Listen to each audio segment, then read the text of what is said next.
सबसे पहले बात करेंगे बाजार के मूड एंड माहौल के बारे में। बाजार में तो काफ़ी ज़्यादा प्रेशर देखने को मिला, क्योंकि पिछले एक हफ्ते से दोस्तों इंडिया यूएस ट्रेड डील को लेकर अभी तक कोई खबर नहीं आई। बाजार में काफ़ी ज़्यादा कंसोलिडेशन था। रिजल्ट की वजह से भी बाजार में हम लोग को काफ़ी प्रेशर देखने को मिला। निफ्टी आईटी इंडेक्स काफ़ी ज़्यादा दबाव में रहा, क्योंकि टाटा कंसल्टेंसी सर्विस के जो रिजल्ट आए वो मार्केट के अनुमान से कमज़ोर देखने को मिले। तो पूरे आईटी सेक्टर में काफ़ी ज़्यादा दबाव देखने को मिला। सबसे ज़्यादा प्रेशर हम लोग को रिजल्ट का ही देखने को मिला है, और रिजल्ट की वजह से ही हम लोग को बाजार में दबाव देखने को मिला।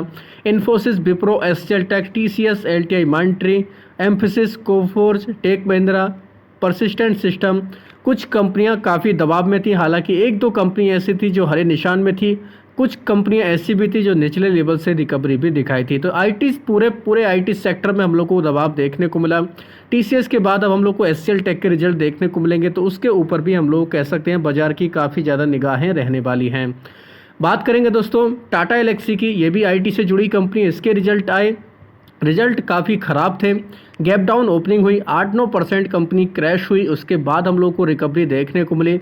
जेपी मॉर्गन की तरफ से इसको लेकर रिपोर्ट भी देखने को मिली। रिपोर्ट में काफ़ी चौंकाने वाली बातें कही हैं। 3,800 रुपये तक का इसका लेवल बताया जा रहा है, यानी कि करंट प्राइस से भी देखें तो काफ़ी नीचे इसको बताया जा रहा है। तो टाटा एल्क्सी के लिए कहीं ना कहीं कह सकते हैं ये चौंकाने वाली खबर है। हालांकि मार्केट टाइम में टाटा एल्क्सी में एक हमें अपडेट देखने को मिला। कंपनी ने सिनोप्सिस के साथ में करार किया है, पार्टनरशिप की, डेवलप करेंगे वर्चुअल ईसीयू सॉल्यूशन को लेकर। तो ये भी कह सकते हैं कहीं ना कहीं एक इम्पॉर्टेंट खबर है टाटा एल्क्सी को लेकर। इनके अलावा बात करेंगे दोस्तों और भी कई सारी कंपनियां हैं जिनमें खबरें हैं।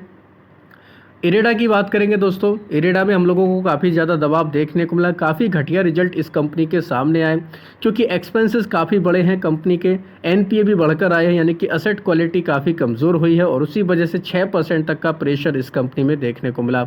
जेनसोल इंजीनियरिंग वाला जो मामला हमें देखने को मिल रहा है, इसकी वजह से भी दोस्तों ये कंपनी हम लोगों को काफ़ी खबरों में देखने को मिली। तो बहरहाल अभी कह सकते हैं कि इरेडा में अभी दबाव देखने को मिल रहा है।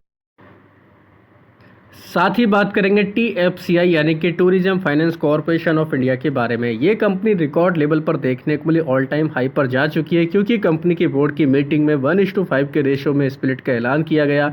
मार्केट ने इसको पॉजिटिव लिया। हालांकि बाजार में दबाव था, नहीं तो ये कंपनी और भी अच्छा कर सकती थी। रिकॉर्ड हाई पर हम लोग को ये जाते हुए देखने को मिली है। बात करेंगे दोस्तों बीएसई के बारे में। लगातार बीएसई में हमें दबाव देखने को मिल रहा है। ये तब से हो रहा है दोस्तों जब से जेन स्ट्रीट का मामला पकड़ा गया। तो बीएसई में हम लोग को एक रिपोर्ट्स की वजह से फिर से गिरावट का माहौल देखने को मिला।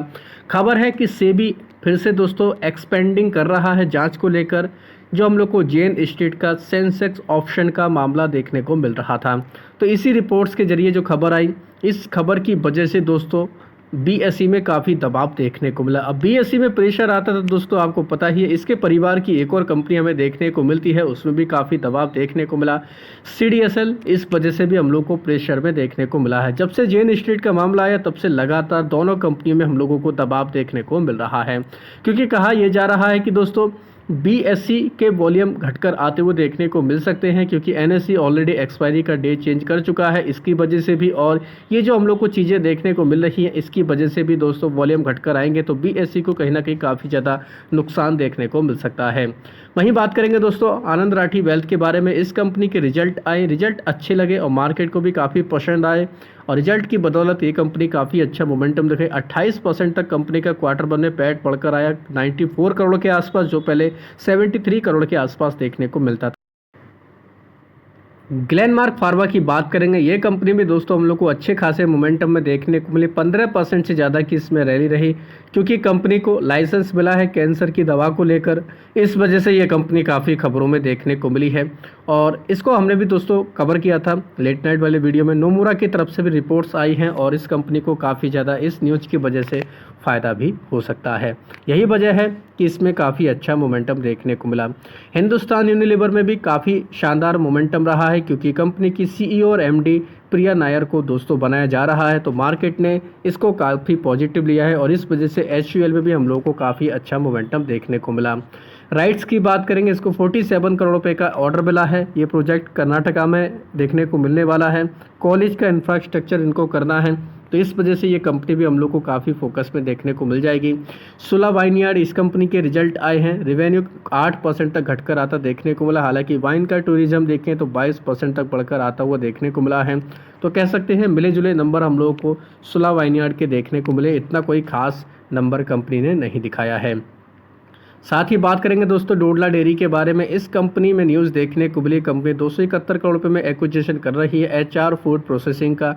तो इस वजह से ये कंपनी भी कहीं ना कहीं हम लोग को खबरों में देखने को मिल रही है। बात करेंगे दोस्तों महिंद्रा लॉजिस्टिक के बारे में। कंपनी के बोर्ड ने 750 करोड़ रुपए के राइट इशू को मंजूरी दे दी है। तो महिंद्रा लॉजिस्टिक इस वजह से काफ़ी खबरों में है, तो आप भी चाहे इसको डिटेल में जाकर पढ़ सकते हैं। अडानी ग्रीन एनर्जी को लेकर अपडेट सामने आ रहा है। Q1 का अपडेट आया है। अडानी ग्रीन एनर्जी का जो ऑपरेशनल RE मतलब रिन्यूएबल एनर्जी की कैपेसिटी है वो 45% तक बढ़कर आई है। Q1 में 15,816 मेगावाट तक ये Q1 में हमें देखने को मिली है, जो अप्रैल जून के मंथ में 2024 में कैपेसिटी 10,934 मेगावाट देखने को मिल रही थी। तो काफ़ी शानदार तरीके से दोस्तों ये हम लोग को ग्रोथ देखने को मिली है।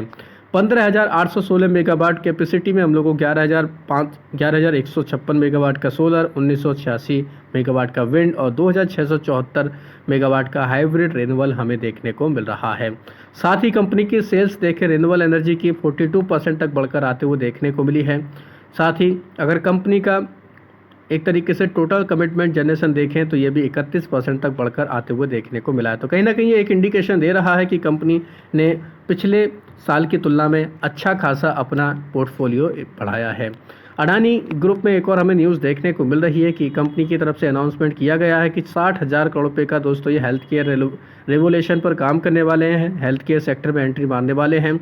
अहमदाबाद और मुंबई में 100 बेड का हॉस्पिटल बनाने वाले हैं। इसके लिए यूएस की एक कंपनी है मेयो क्लिनिक, इसको दोस्तों उन्होंने एक तरीके से इसको चुना है, तो ये काम करने वाली है। तो कह सकते हैं हेल्थ केयर सेक्टर में भी एंट्री अडानी की अब होने वाली है। तो इस वजह से ये ग्रुप अभी और भी ज़्यादा हमें फोकस में देखने को मिल जाएगा। डिफेंस कंपनियों में काफ़ी ज़्यादा दबाव है, क्योंकि बीच में इनमें काफ़ी रैली देखने को मिली थी। अब वैसे तो कोई कारण नहीं है दोस्तों, लेकिन वैल्यूएशन को लेकर बीच बीच में आपको पता ही है रिपोर्ट्स आती रहती हैं, तो उन्हीं रिपोर्ट्स की वजह से हम लोग को डिफेंस कंपनियों में दबाव देखने को मिल रहा है। BEML हो, मजगान डॉक हो, गार्डन एज शिपबिल्डर हो, डेटा पैटर्न्स हो, solar industry, HAL, Cochin shipyard, Bharat dynamic, सभी कंपनियों में हम लोग को 2 से 4% तक का प्रेशर देखने को मिला। तो कह सकते हैं अभी ये कंपनियां थोड़ा बहुत दबाव पे रह सकती है, क्योंकि रिजल्ट का सीजन आ चुका है। रिजल्ट के अकॉर्डिंग अब ये कंपनियां हम लोग को रिएक्शन दिखाते हुए देखने को मिल जाएंगे। तो आप चाहें इन कंपनियों को भी डिटेल में जाकर स्टडी कर सकते हैं। अब बात करेंगे डीमार्ट यानी अवेन्यू सुपरमार्ट के बारे में। इस कंपनी के आए हैं Q1 के रिजल्ट, ईयर ऑन ईयर और क्वार्टर के बेसिस पर हम लोग को इसको स्टडी करने वाले हैं। ये Q1 का बॉक्स है दोस्तों, ये Q4, ये Q1। तो ईयर ऑन ईयर और क्वार्टर के बेसिस पर देखेंगे। रुपीज़ इन करोड़ हैं, इस चीज़ का आपको ध्यान रखना है। यह है कंपनी का रेवेन्यू फ्रॉम ऑपरेशन, 15,932 करोड़ आया इस बार, जो पहले 13,711 करोड़ था। पिछले क्वार्टर में दोस्तों देखा जाए तो 14,462 करोड़ के आसपास था। टोटल इनकम देख सकते हैं 15,966 करोड़ के आसपास रही है, जो पहले 13,763 करोड़ के आसपास थी। तो यहाँ पर ग्रोथ दिखाई है कंपनी ने।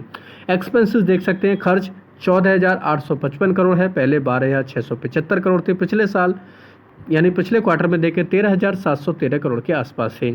तो टैक्स वगैरह देने के बाद में कंपनी का अगर देखें हम लोग नेट प्रॉफिट आफ्टर टैक्स कितना देखने को मिला है, 829 करोड़ के आसपास दोस्तों कंपनी ने स्टैंड अलोन आधार पर पैट रिपोर्ट किया, जो पहले 862 करोड़ था यानी पिछले साल, तो थोड़ा सा बढ़ा है। पिछले क्वार्टर से देखें तो पिछले क्वार्टर में 619 करोड़ था, तो उसके तुलना में भी हम लोगों को बढ़कर आते हुए देखने को मिल रहा है। अब देख लेते हैं कंपनी के कंसोलिडेटेड नंबर। तो देख सकते हैं टोटल इनकम कंपनी की आई है 16,380 करोड़ के आसपास, जो पहले 14,110 करोड़ थी। पिछले क्वार्टर में 14,896 करोड़ के आसपास थी। प्रॉफिट बिफोर टैक्स देखा जाए तो 1,057 करोड़, पिछले साल कितना था 720 करोड़, पिछले साल 1,054 करोड़, पिछले क्वार्टर में 720 करोड़ के आसपास था। तो यहाँ पर भी देखें दोस्तों कंपनी के हाथ में कितना पैसा आया है प्रॉफिट फॉर द पीरियड अगर देखा जाए तो लगभग कह सकते हैं 772 करोड़ के आसपास इस बार कंपनी ने पैट रिपोर्ट किया, जो पिछले साल इसी क्वार्टर में 773 करोड़ था। पिछले क्वार्टर में यानी कि Q4 में 550 करोड़ था। तो यहाँ पर भी कह सकते हैं क्वार्टर ऑन क्वार्टर के बेसिस पर पैट कंपनी का बढ़कर आया है। पिछले क्वार्टर की तुलना में देखें, यानी कि पिछले साल की तुलना में देखें तो फ्लैट नंबर कंपनी के यहाँ पर देखने को मिल रहे हैं। तो डी मार्ट इस न्यूज़ की वजह से मंडे को रिएक्शन दिखा सकता है, तो आप भी चाहें इस कंपनी को डिटेल में जाकर स्टडी कर सकते हैं। तो आशा करता हूं दोस्तों आपको ये वीडियो अच्छा लगा होगा। वीडियो अगर पसंद आया तो चैनल को सब्सक्राइब कर लें, बेल आइकन को दबा लें, ज़्यादा से ज़्यादा लोगों में शेयर करें। धन्यवाद दोस्तों, बाय बाय।